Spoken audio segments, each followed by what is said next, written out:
Good morning, High Point. My name is Kyle, if we haven't had a chance to meet before, and this is my little man, Samuel, little Sammy, we like to call him, or the formal Mr. Sammy. I woke up early, hoping to record this message, and Samuel decided he wanted to wake up early too, so I've got a little helper.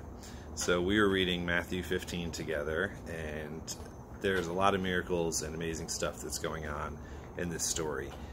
You could literally spend hours or days unpacking it all, but there's a couple things that I really liked, and might not be the most obvious of lessons, but the one I really thought was funny and encouraging at the same time is verse 16.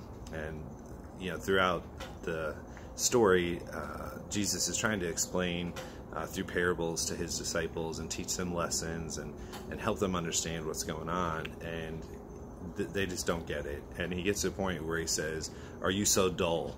And I thought this is hilarious that Jesus calls out his disciples because they're not smart enough to understand what he's trying to tell them.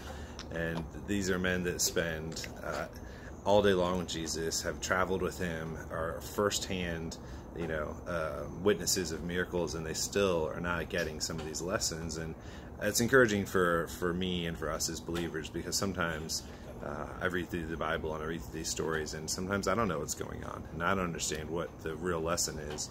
And it's encouraging to know that even the disciples had trouble, and only through Jesus's explanation can they really understand it. And that's the same for us. We need to dig in, ask Jesus to help us understand some of these things, and he'll give us amazing clarity through it.